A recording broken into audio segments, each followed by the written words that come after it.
correctamente la dimensión a aprender, ¿no? Y esto me parece que lo pusieron en práctica innovadora. Qué bueno. Sí, así que lo pusieron como práctica innovadora. Así que se los cuento para sentir que estamos en una práctica innovadora. Está bueno, ¿eh? Y supongo que van a hacer una publicación después, así que bueno, eso, les cuento. Estamos.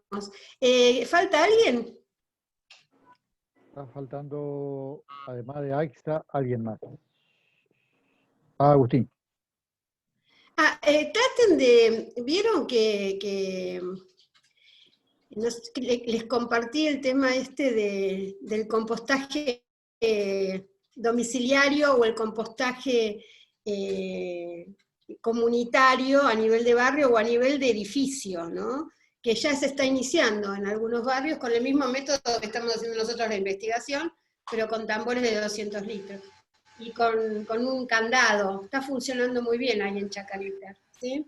Toman 1 o 2 pHs, claro, la densidad no es muy alta, y entonces hay tiempo suficiente con ese envase que lo van vaciando de la parte inferior, ¿no? Es bastante simple e innovador. Nosotros tenemos este compostaje que estoy haciendo en casa, el primer tacho ya le falta poco, ¿no? Y realmente son 4 meses exactos hasta que vos tenés tu primer lote de tierra. Y lo podés hacer en un departamento en un lugar cerrado, mínimo, en un lavadero, digamos. Yo creo que hace falta una cierta ventilación. Es un proceso aeróbico y no lo podría en un bajo mesada, pero yo creo que es importante tener en cuenta dónde se van a poner las composteras, en las casas, ¿sí? No es algo que podamos, y si estoy en una vivienda colectiva tenemos que poner dónde ponemos las composteras. En Nancy es obligatorio, y en Seattle es obligatorio. Tenemos que pensar que es una práctica en la arquitectura que va a tender a ser obligatoria, que se reduzca en origen. Basta de efecto invernadero de los combustibles fósiles, de transporte, de efecto invernadero en los rellenos sanitarios y de criar vectores. ¿Está bien? Entonces yo, digamos, más allá de que en la investigación se va a comprobar esto, y que lo estoy viviendo día a día, tiene que ser una práctica que la tenemos que difundir en los diseños. Tienen que tener un lugar. Las cosas, si no tienen lugar, no pueden ser. ¿Estamos de acuerdo? Jóvenes. A ver, ¿alguna mano levanta? ¿Entienden lo que les digo? Sí, sí, se entiende. Bueno, decíamos, la arquitectura tiene esa ventaja, o posibilita o imposibilita. Digamos, una casa mal diseñada imposibilita. El otro día, mientras que se acercan todos, le cuento una historia. Una arquitecta me manda un video, sin decirme nada. Era una experiencia de vivienda social en la época de Chávez en Venezuela. Yo lo vi, empecé a hacer un análisis desde mi experiencia, que hace 10 años que trabajamos con sostenibilidad, con mixtura, con metabolismo urbano, y veo la experiencia, y eran viviendas de 6 pisos con escalera. Yo pensé, 6 pisos con escalera es insufrible.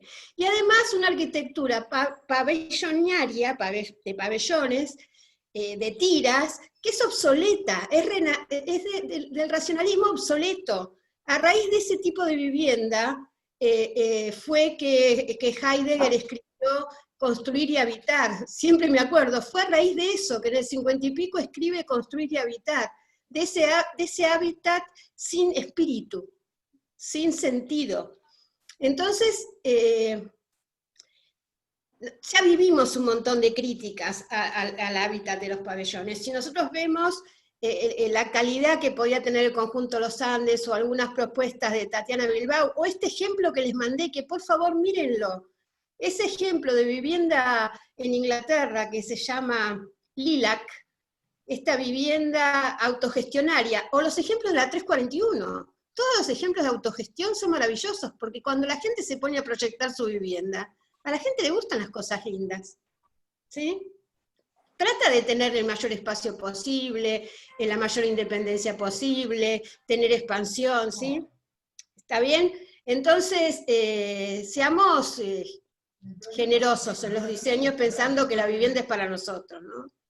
En la 341 está el catálogo y la verdad que todas son buenas viviendas, ¿sí? Gente humilde que cuando participa en el diseño tienen buenas viviendas. Entonces, si yo a una asamblea, como en ese ejemplo que me mostraron, si a una asamblea le pongo un mal arquitecto, va a salir mala arquitectura, ¿no? Entonces la arquitectura, hay que ser buen arquitecto y trabajar con participación. Pero yo trabajo con participación y soy mal arquitecto, va a salir mala arquitectura y voy a jorobar a la gente que me convoca. Por eso creo que es bueno el ejemplo de Kreuzberg, en el cual la comunidad se hacían concursos. ¿Se imaginan que las mandarinas hubiera un concurso y que la gente pudiera participar en el concurso? ¿Sí? ¿En qué hábitat se les está ofreciendo? ¿Sí? Esto yo creo que hay que renovar la forma de los concursos, que también haya opinión experta, pero sobre todo opinión de la gente que participe en el programa y que participe en la discusión de los proyectos alternativos. ¿Sí? Así que bueno, empecemos. ¿Quién empieza? ¿Estamos todos? Bueno, ¿Sí, si Nice? quieres empiezo a compartir. Dale. Falta Agustín solamente. A ver, un segundo.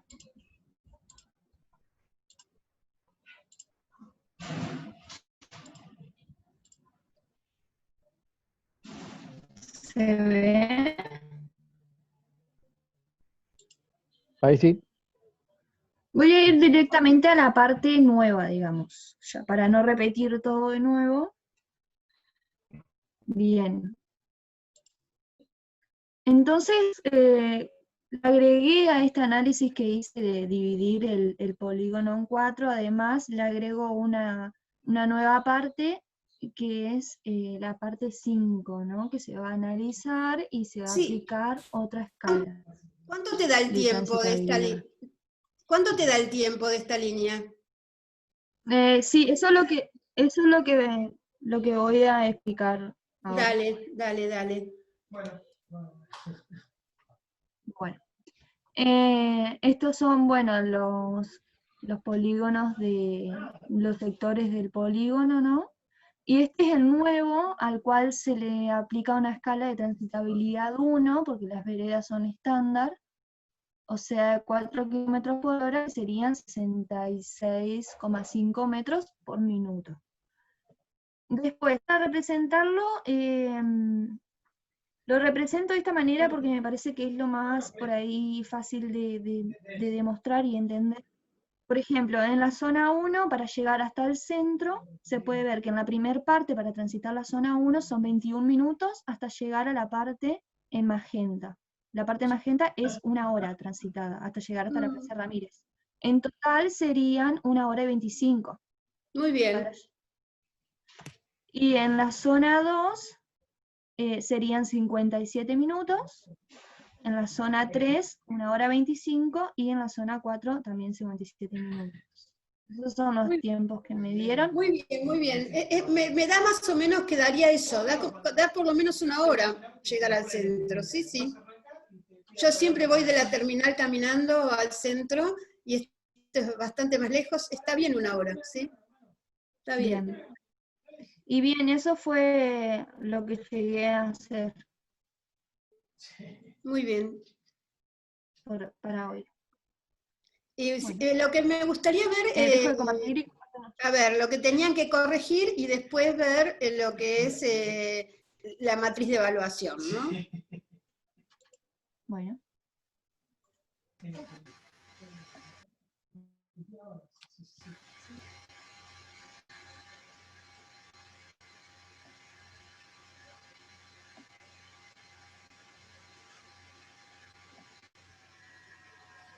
Bueno, soy yo, Romina, hablando desde la compu de Sole de nuevo. Comparto desde una y hablo de otra. Acá yo agregué el diseño de uno de los puentes peatonales que tenemos. Acá arriba lo marco en este mapita y le hago un zoom. que es el que cruza al Boulevard Uncal, o Avenida Uncal. Sí, bueno, Avenida Uncal. ¿Podés ampliar un poquito que se vea pantalla completa? ¿Sí? Perdón. Ahí está. Perfecto. Bueno, un puente que le queremos dar como un carácter más liviano, con estructuras reticuladas. Y bueno, yo ahí le planteé una cubierta transparente, si bien que puede llegar a dar un poco de sombra, pero que no tape toda la visual. Tiene 3 vías, la vía de running, para las personas que hacen deporte, pero que no es bicisenda, digamos, luego la bicisenda y luego el paseo peatonal, que es el que viene desde abajo, desde el parque, digamos. Bueno, otras imágenes con el paseo y lo que es el anfiteatro, aprovechando las pendientes. Y bueno, dándole también, poniendo la vegetación, a ver cómo queda, digamos, en relación a los paseos. Y por último, el reservorio, que también, bueno, aprovechando las pendientes y como nos había corregido por la última vez, como esta es la zona más baja, ya sobre la JJ Bruno, digamos, realizamos este reservorio, que bueno, sirve para disminuir escorrentías y generar otro paisaje, digamos.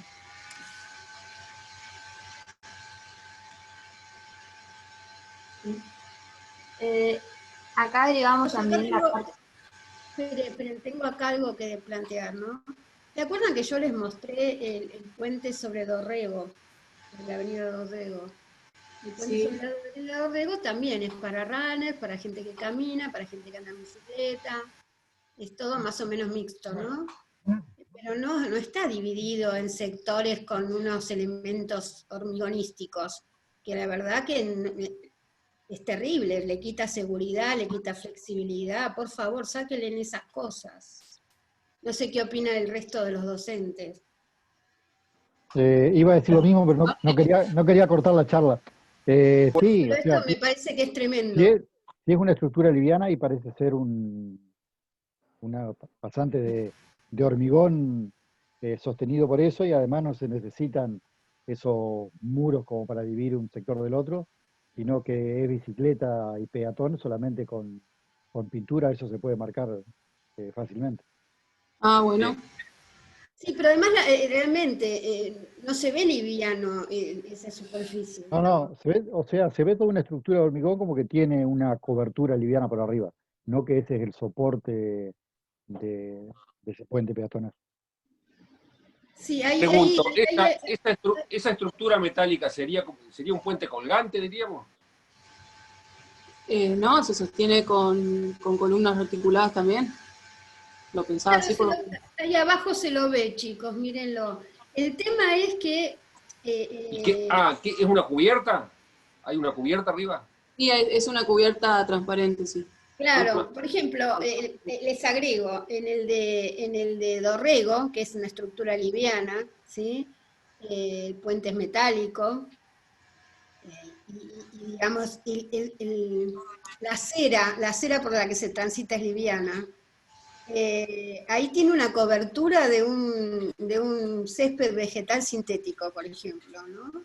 Yo no sé si es la mejor cobertura, pero es una cobertura liviana. No hay una losa de hormigón, que es la apariencia que uno ve acá, ¿sí? Habría que ver cuál es, digamos, la superficie, la manera en que está constituido esa superficie de tránsito, pero esto no hay ninguna imagen de una estructura liviana. Y Esto otra parece duda, una gran autopista, chicos, esto parece una autopista donde van a ir camiones peligrosos a la deriva, no sé. ¿cómo sería en corte? Porque no logro ver el tema de las pendientes, digamos. ¿cuál sería la curvatura de ese puente? Que en estas vistas los veo como muy recto, pero sin embargo en planta cubre en un tramo relativamente corto una distancia, una altura bastante considerable, digamos. ¿Cómo es la curvatura? No, o ¿O sea, se sube y baja? el tramo alto es recto, Ah, y lo que va a doblar, digamos, son las bicisendas que vienen perimetralmente, la bicisenda y el running, y el paseo, que es el que toma el camino peatonal que viene del parque. Lo que te pido es que pienses lo siguiente, ¿qué problema tenés que resolver? Y que empieces a ver con qué formas más armónicas se pueden resolver, digamos. Yo te mandé, o les di, una la tesis. pregunta que yo haría, Graciela, es un poco previa. ¿Se justifica una estructura de esta magnitud para un cruce peatonal que quizás con algún semáforo se soluciona? Pregunto. No, pero suponte que se quiere hacer una pasarela, Pepo, suponte que se quiere hacer una pasarela para pasear. El problema es la morfología que tiene. Y yo, digamos, para no cortar el recorrido y hacerlo seguro, y pensar que esto va a ser porque, digamos, en Concepción hay mucha gente paseante. Suponete que haya mucha gente paseante en bicisenda que va al Parque Huerta desde el centro, porque se convierte en un lugar atractor. ¿Sí? Sí. Y para ir al Parque Huerta tienen que cruzar ahí. Digamos. Okay. Yo creo que no es el problema que exista, el problema es cómo es. ¿Sí?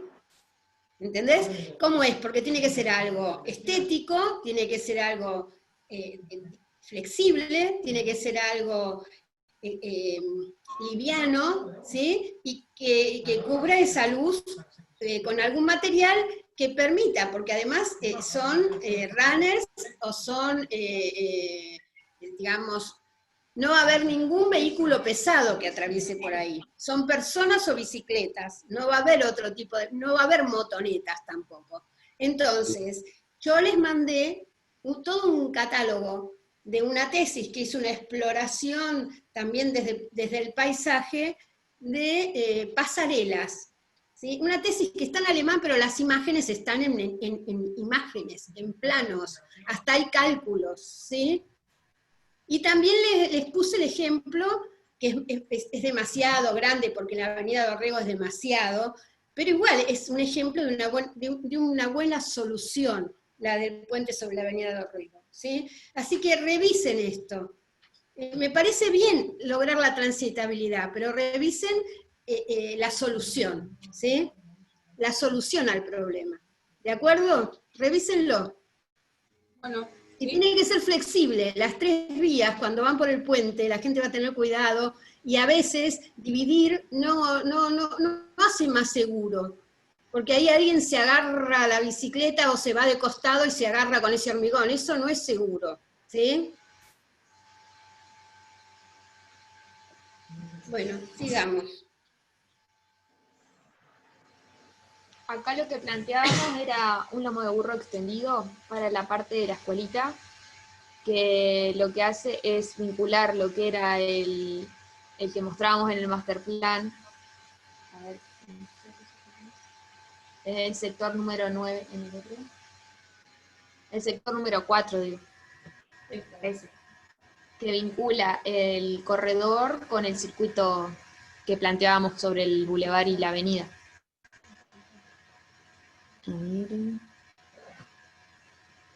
Y bueno, se plantea un lomo de burro extendido, de tal manera que se disminuya la velocidad, ¿no?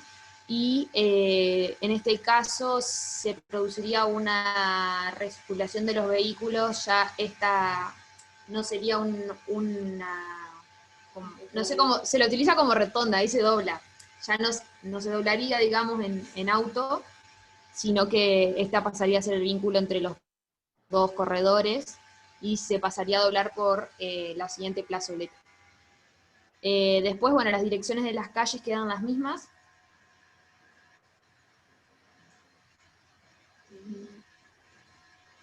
Eso también es difícil.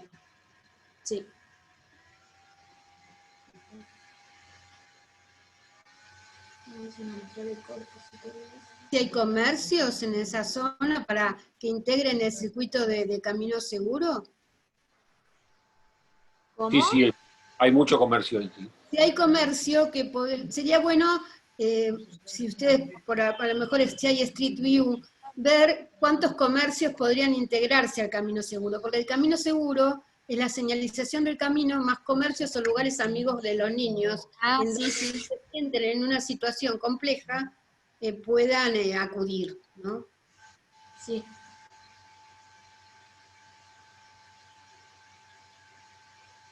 Sí, sí, a eso lo tengo que relevar yo. Para la próxima lo tengo. Sí, con un Street View, aunque sea, ¿sí? Bien, ¿lo puedo marcar con isocrono también? Podés marcarlo, si ya lo tenés estudiado, sí. O si no, lo puedo poner con características, nomás tipo puntitos.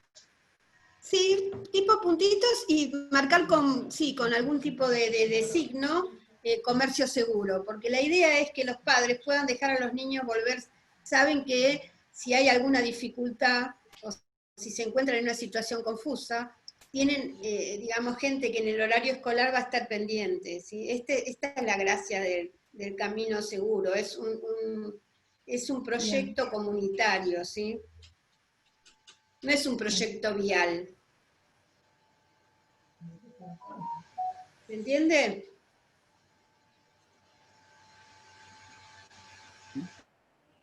No es un proyecto de señalización vial. Esa es una parte de un proyecto comunitario en que vamos a cuidar a nuestros niños, digamos. ¿Sí? Eso es lo interesante, que participan muchos actores y eso también genera cierta mejora del tejido social. ¿Sí? Bueno, ¿esto qué es lo que estamos viendo? Vuelvo un cachito para atrás donde plantean esa senda peatonal que desaparece. ¿Y puedo volver un cachito para atrás? Ajá. Ahí desaparece esa conexión, ese paso vehicular y se convierte en una senda peatonal. Yo me pregunto y lo veo todos los días, no sé qué opina Pepo. ¿Qué pasaría si todo ese bulevar se integra a las plazoletas para darle prioridad a todo aquel que hace alguna actividad física y utiliza ese corredor peatonal central, anulándose esos pasos vehiculares, que sea todo peatonal y tengamos solamente esa doble mano, esa ida y venida, pero sin esos cruces? No sé, pregunto. Al mismo nivel, Para decís vos, ustedes. Guille. Continuar, que sea todo una gran Sí, plazoleta sí, lineal sí, larga. sí, y que la prioridad sea siempre del peatón que va por ahí arriba. O sea, estamos pensando en que tenemos que cambiar muchas costumbres, pero Pero no habría forma de retornar hasta llegar a la rotonda, entonces. O sí. O última, que puede tener algún corte, uno o dos pasos nomás que tenga. Y habría, Claro. habría esas dos posibilidades, pero porque como No, ser. pero podríamos hacer cruces cada 2 o 3 cuadras, una cosa así. Porque como ser, acá hay una problemática. Hay una cantidad excesiva de cruces que no se usan y es verdad que cortan la continuidad de ese paseo que quedó muy lindo, pero puede mejorar, coincido. Sí, viste que ahí en la lateral del cementerio tenés esa especie de rotondita o plazoletita chica donde podés ingresar por dos lados. Y acá tenés este cruce que está marcado con una flecha que gira, que es complicado porque algunos agarran esa parte contramano para meterse en la otra calle y es todo un descontrol siempre. Sí, sobre todo las más conflictivas se podrían eliminar de entrada, continuando las plazoletas, y dejar algunas, las que coincidan con calles. Esa ni siquiera coincide con una calle, fíjate vos, por lo menos de un lado. Tener cada 3 o 4 cuadras la posibilidad del retorno, más ordenado. Hay una rotonda igual, a una cuadra más adelante hay una rotonda, de última se puede dejar esa. Claro. La del cementerio. La del cementerio. Yo creo que tiene razón, Guillermo, pero habría que revisarlo. Podría Alguna estar habría que dejar. y podría haber una intermedia quizás. O sea, la rotonda del Monumento Urquiza, la del cementerio y algo que no llegue a ser una rotonda, pero que sirva para retornar, parecido, intermedio y punto. Es una distancia razonable. Es que ya está esa, la intermedia. Pero no es una rotonda, sí. Un cruce vendría a ser en la parte de atrás del cementerio.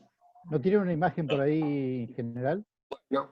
Yo digo que con esas 3 estamos. Una más a lo sumo, listo. Y tenés la del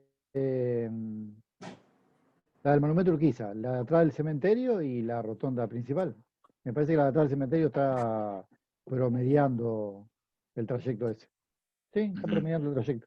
Si vas a la imagen anterior, ahí lo podés ver más o menos. Que está en el promedio. Serían 4 cuadras. Sí, 4 ¿por qué? cuadras, Porque más es más, el cruce que tenés por los Satos, que de un lado tenés el cementerio y del otro lado tenés esos barrios ahí casi que no se usa para bajar. Y hay O sea, desnivel también, aparte. sí, no tendría ningún problema en llegar a la rotonda del cementerio, ahí girar y volver. Sí, tener estos 4 tramos unidos con una espina larga, jerarquizada, estaría buenísimo. Aparte que le da, si bien no cambia la velocidad en la avenida de los vehículos, le da una continuidad sin tener frenado. Totalmente. Una especie de frente cuadra de Supermanzano sería una cosa así. Exactamente. Sí, 15, revísenlo. Bueno, sigamos.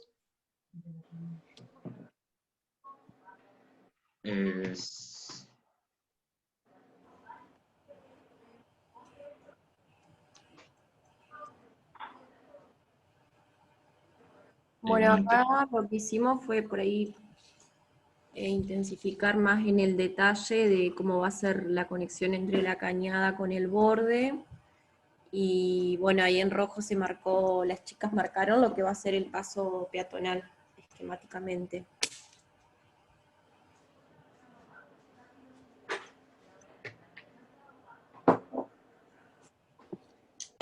¿El paso peatonal cómo se va a materializar?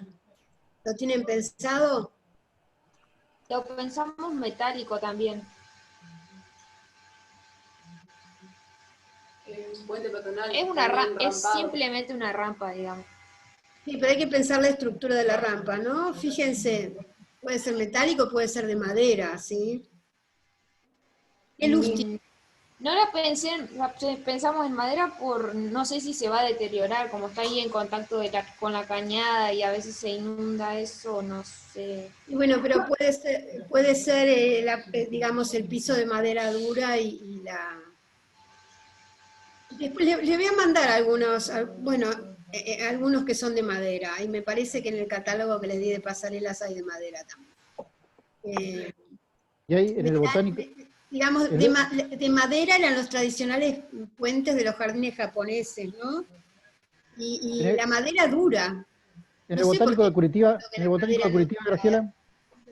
La madera tratada dura, chicos. Ahí también hay ejemplos. Sí. El botánico de Curitiba. El botánico de Curitiba, ¿de qué son? No me acuerdo. Las pasarelas. Son las maderas de eucalipto, que son las mismas que tienen la Universidad Libre de Medio Ambiente. En la Universidad Libre de Medio Ambiente hay puentes peatonales de pasarelas. Sí, la Universidad Libre, y la Universidad Libre de Medio Ambiente tiene un hermoso pequeño anfiteatro, y también tiene un poco lo que las chicas hicieron ahí.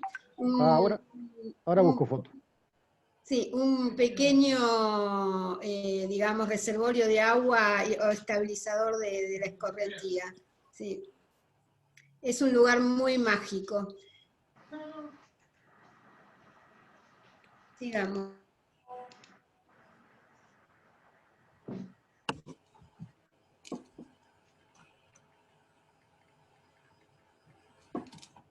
Me parece que madera es una buena opción para un parque, ¿sí?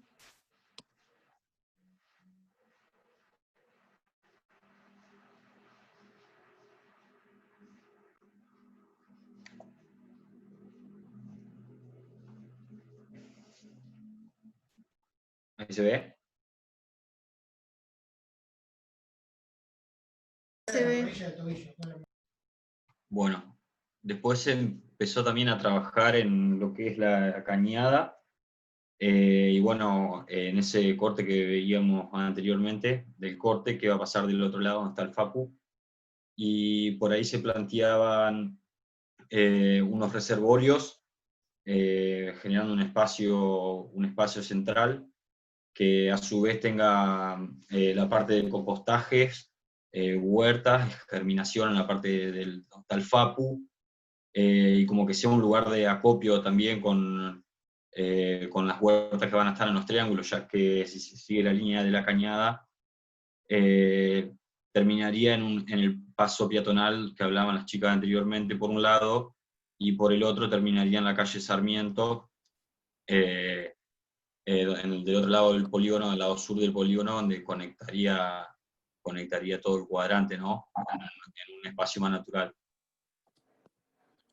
Una pregunta, chicos, sí. Aunque no entremos en detalle, pero como a nivel macro, y con las viviendas del barrio popular que está ahí, Bueno, eso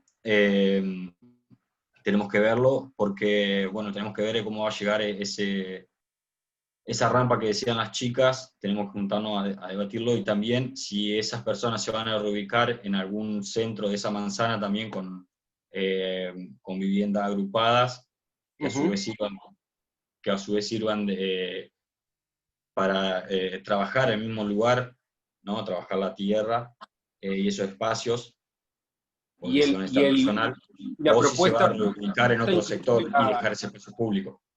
Bien, la propuesta incluye la refuncionalización del edificio del FAPU como un ámbito ahí vinculado a la producción, para la germinación, distribución de los productos de la huerta. Eso, sí, como está todo tan deteriorado, no sabemos si se refuncionaliza o si se tira y se arma y se ocupa ese espacio. Eso no lo sabemos aún, no. Bien, porque no se sabe el estado en que está. Hay bastante material sobre huertos urbanos y está bueno. Yo les planteé que miren digamos, la cantidad de hectáreas que van a dedicar a la producción, ¿no? Entonces, es como que uno podría plantear que este ecobarrio va a tener un cierto metabolismo con el tratamiento de los residuos orgánicos, que habría que ver cuántas personas son las del barrio, que suponemos que todos lo vamos a integrar a o sea que, digamos, el tratamiento de residuos, si tenemos este huerto y tenemos que mejorar este suelo, va a estar siempre en función de generar aquí un agropónico, ¿sí? ¿Está bien? Entonces, es como que hay que pensar no solo el lugar de compostaje central, sino el compostaje en cada lugar. Va a haber un compostaje de los restos de la huerta, pero va a haber un compostaje de los residuos urbanos que se puede ir haciendo en parte domiciliario, en parte por manzana y en parte ahí. Si no, te vas a tener demasiado volumen, ¿no? Claro. Y dejar más volumen para que se use ese compostaje que se generó en el mayor volumen posible de huertos, ¿no? Sí.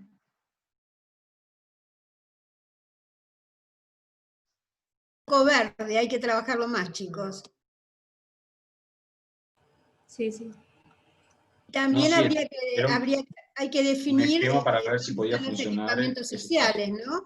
Yo creo que tiene mucho potencial, pero hay que ver cómo se libera suelo, como habíamos visto. Esto es como... se había trabajado bastante cuál era el suelo, cómo se podía liberar el suelo en el proyecto anterior. Eso hay que recuperarlo y mejorarlo, ¿no? Para ver cuál es la propuesta superadora, digamos. ¿Algún comentario? Hay que tener en cuenta, Graciela, que también parece haber un conjunto de viviendas que no pertenecen al barrio popular, digamos, en el lado este de la manzana. Ahí está bastante consolidado, hay viviendas sobre esa calle, no sé cuál es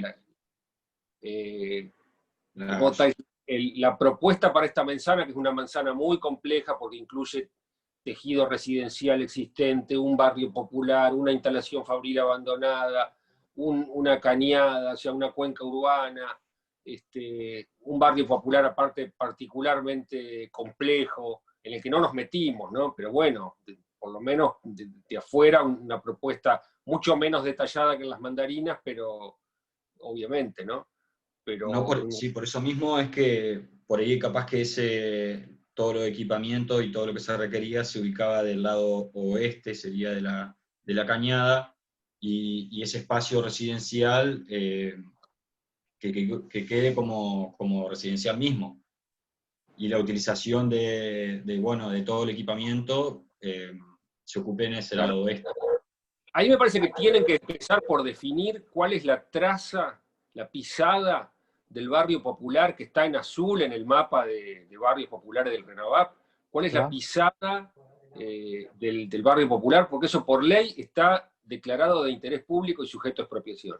Y seguramente habrá muchas otras parcelas donde hay viviendas y probablemente comercio, que son parcelas privadas ocupadas, qué sé yo, alguno deberá alguna tasa, algún impuesto, pero en condiciones perfectamente regulares, que tenemos que respetar. Entonces digo, hay una naturaleza diversa en la tenencia y en la posesión de este suelo que es preciso discriminar, porque si no, pensamos que hacemos tabula rasa en esta manzana, que es una manzana mucho más compleja, ¿no?